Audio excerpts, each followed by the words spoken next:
Hello guys, welcome to my channel HVR Tutorials. In this video, we will discuss about XPath Axes. What is meant by axis?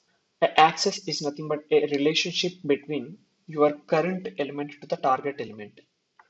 So in web applications, if you want to find out an element, we have so many controls. And here we are talking about the XPath, right? So the XPath is basically used for finding a control if it is not having a unique identification parameter. Let's say like ID, name or something. So if the element is not having a unique parameter, then we will go for XPath or CSS selector. So in our earlier videos, we have seen how we can write an XPath if it is having attribute values. Let's say even though it is not having unique attributes, like ID is not there, maybe the name is there, but it is not unique, and class name is there, it is also not unique.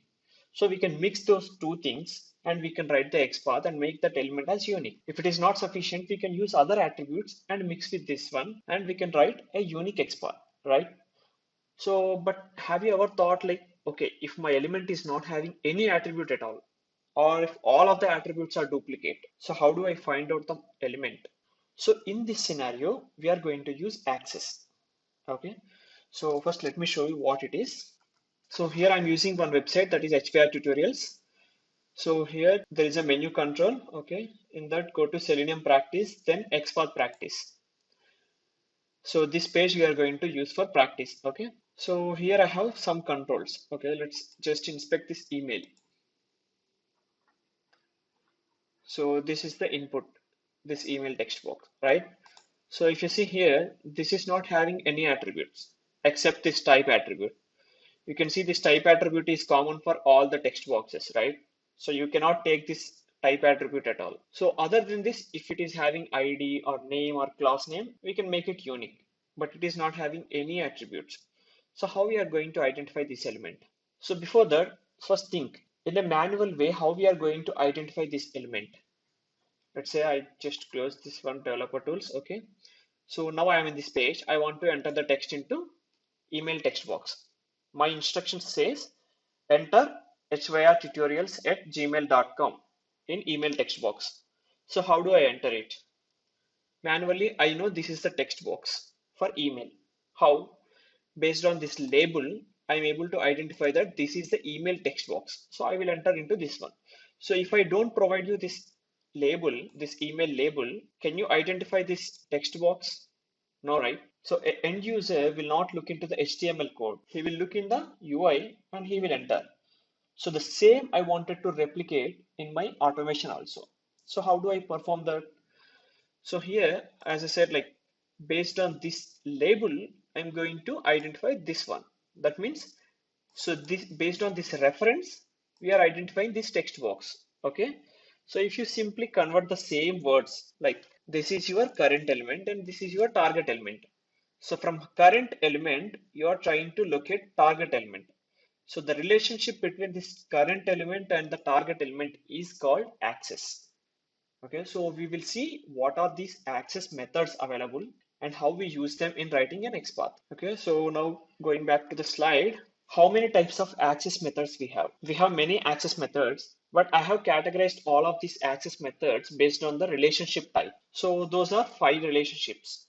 So the first one is ancestor, then parent, then sibling, then child. The last one is descendant. So these are the relationships, guys. So based on the relations, I have categorized all the access methods. So now we look at the relationships table. Okay.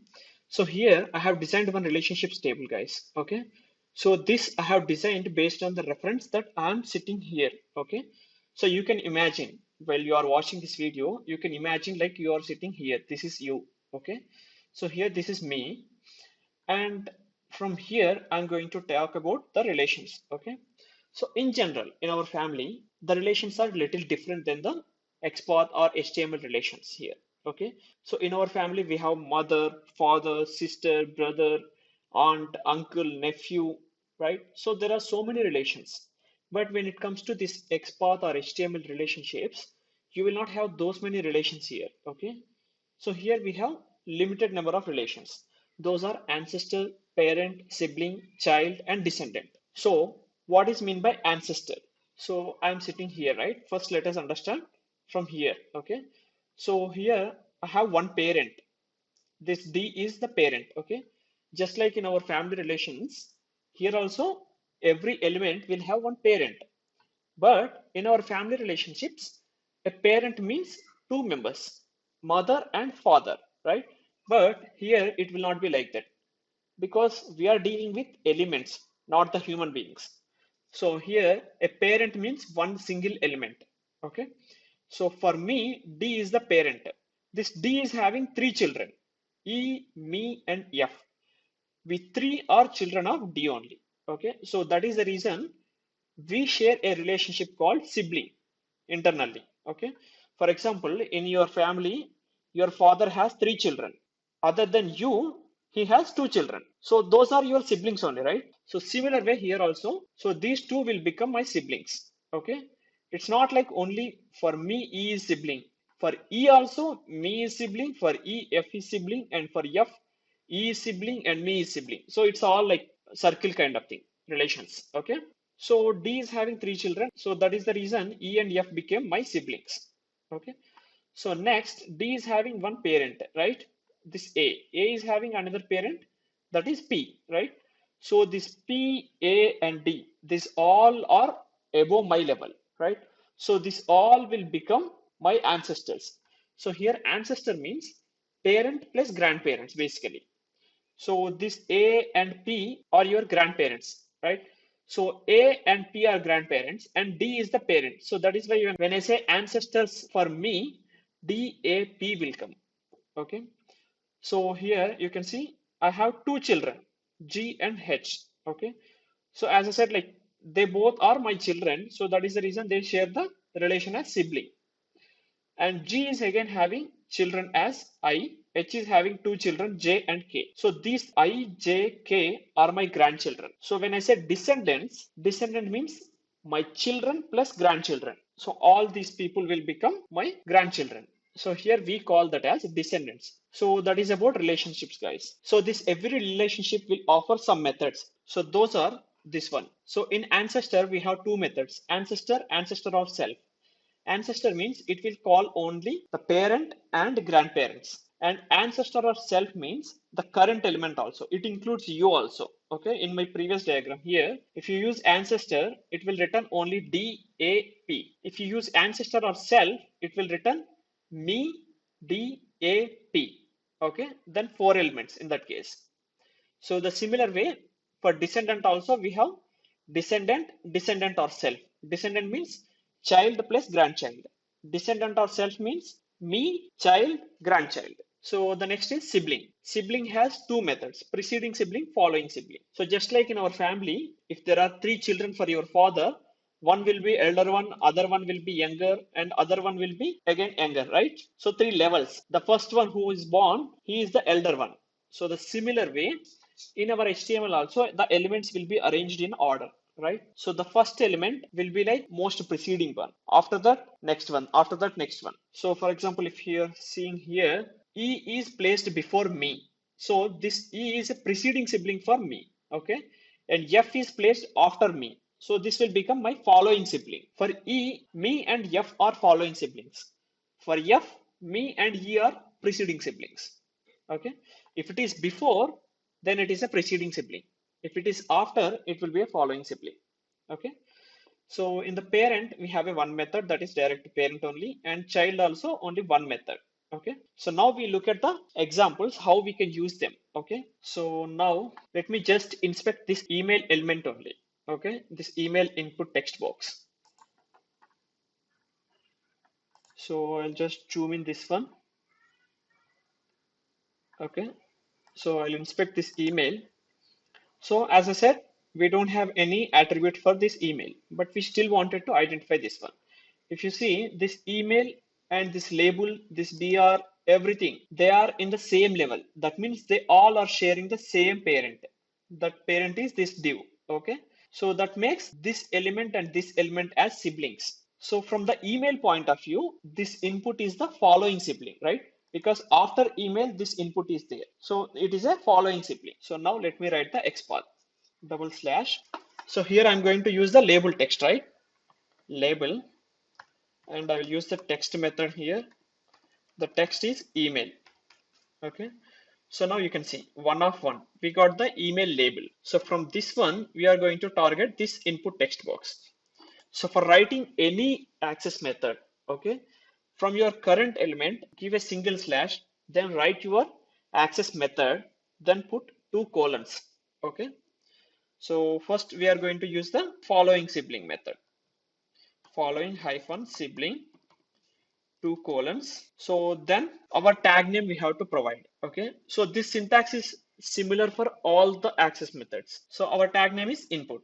So here I write as input. So now we got the element, but here if you see it is showing one of two. That means not just this element, there is another element also coming, okay. So if you see this element, this repeat password is also coming. So how do I restrict that? We don't have any attributes for this one, right? One thing we can do is here the type is text and here the type is password. You can restrict based on the type, but for example, if there is another type text, in that case, what you will do? We know that after the email text, I mean this label, the first text box is the email text box. So we can provide the index here.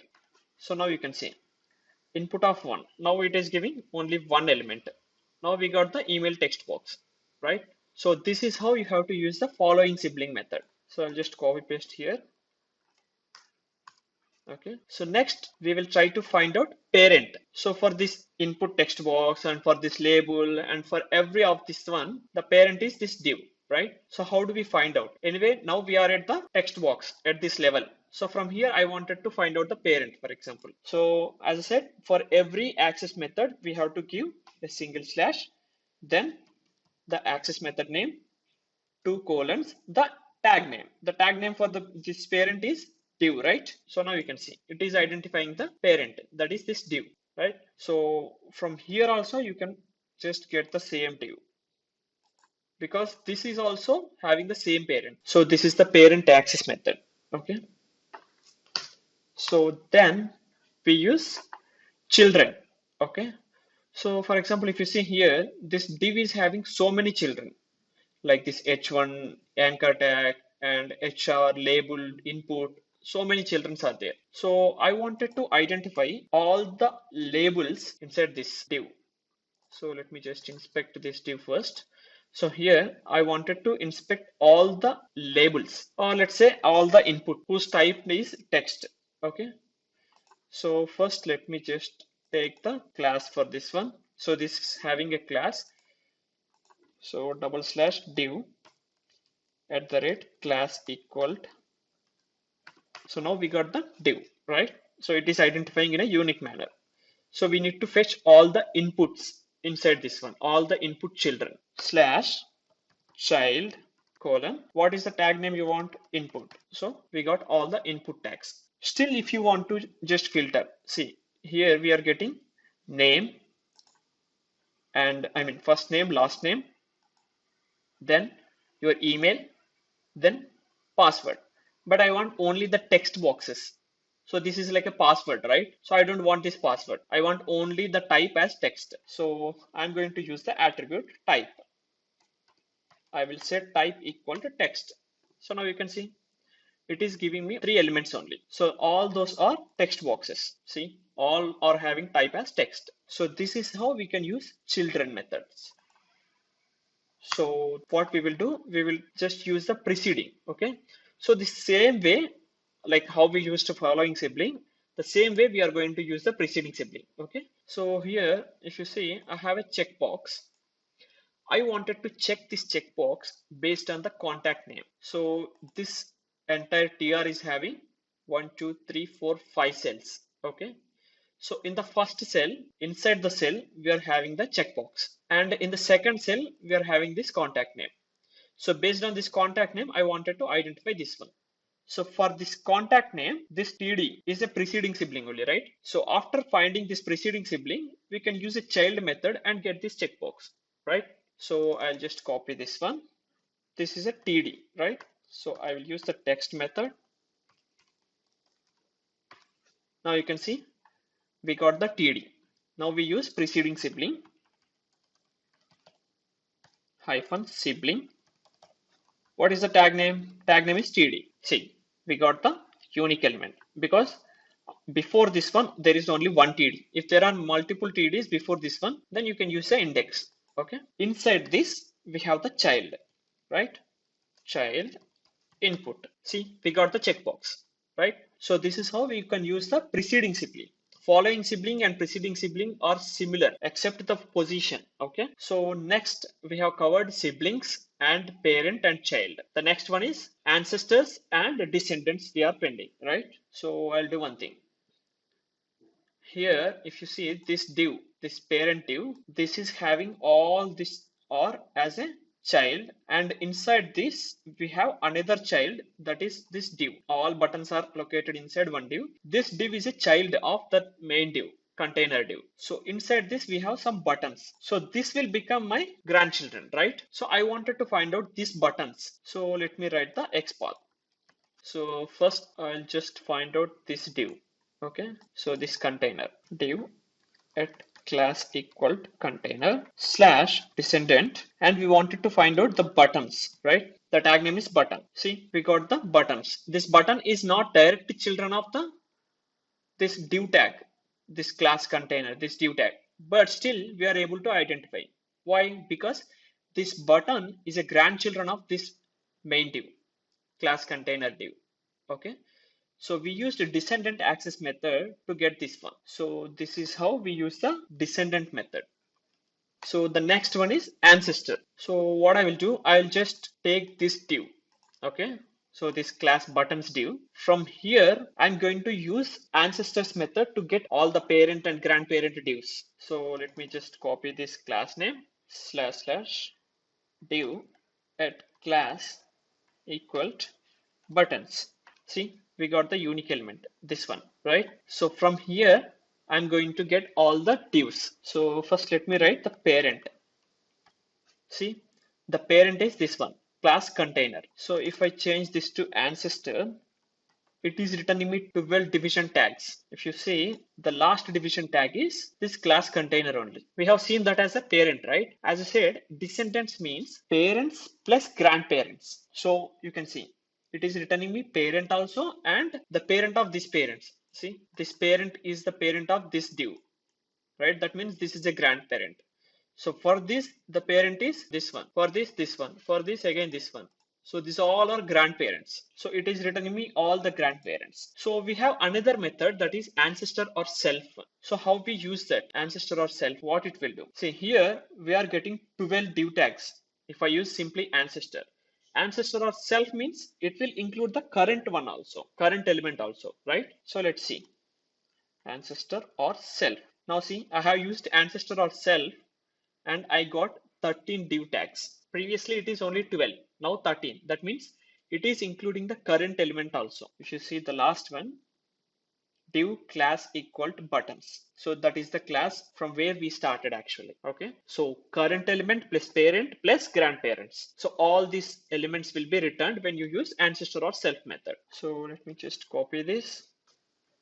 Okay, so we got the siblings, we got the child, we got the parent, and we got the ancestor and descendants. So apart from these methods, we have two more methods. Okay, so here if you see, so these two are the extra methods. Okay, following and preceding. So the concept is same, just like this preceding sibling and following sibling. But the only difference is here, when you say preceding sibling, you're trying to get the siblings which are before you. But when you use preceding, here you're not saying sibling or anything. That means it will receive all the elements which is before your element. And if you say following, it will retrieve all the elements after you without any relationship. So let me show you in the web page. So for example, I'll just inspect this password. So you see this password is having two div tags. Okay, the text box is inside another div and the label is inside another div. So here you should not think like, okay, the parent for this label is div and the parent for this input text box is also a div. That means both are div, they both are having same parent. No, it doesn't work like that. Here, this div is different element and this div is different element. Here you should not consider the tag name, you should consider the element. So this label is having a different parent and this input text box is having a different parent. So for example, if you want to find out this input text box based on this label, how you do it? First we find out the label, then we take the parent. So for this parent, this div is the sibling. Then we use following sibling method. Then we use the child method. So there is no need of all this many relations. So we have the direct one, that is following and preceding. Just now we saw, right? So if you use following, what happens after this label, whatever the elements are there, this br, this input, this div, and this br, everything after this one, whatever the elements are there, so all the elements will return. So let me just try that one. Double slash label text equal password. So that is also access method. So I'm going to put a slash and I'll write the access method name following. So you have to provide your tag name. So the tag name is input. So here if you see, it is returning 16 elements. Why? Because after this element, we have 16 input tags, you can see. So everything, these all are inside different divs, but they all are positioned after this password label. So it will return all those things. But I want only the password. That means this password text box is the immediate one of this one. So I'll use the index. I'll say 1. See, I got the element, right? So just like this, you can use the preceding also. So this is about XPath access methods, guys. So these are very important because in web applications, if you don't find any attributes like unique attributes, then you have to write XPath only. So while writing XPath, if you are not aware of these things, you may end up in writing very bad and complex XPath. Okay. So just try to practice these things. So this page, this HVR tutorials, this XPath practice page is designed for practicing all the XPaths. So in our earlier video also, we have discussed XPath operators and functions. So those also you can practice here. I have designed this page to utilize so much. Okay. So it's not just this page. You can use your real-time application also or any other application you can use and practice the XPath, guys. So if you have any doubts, please let me know in the comment section below. Thank you for watching. Bye bye. I hope you enjoy this session. If you like this video, please hit the like button and also share it with your friends. Thanks for watching. Bye bye.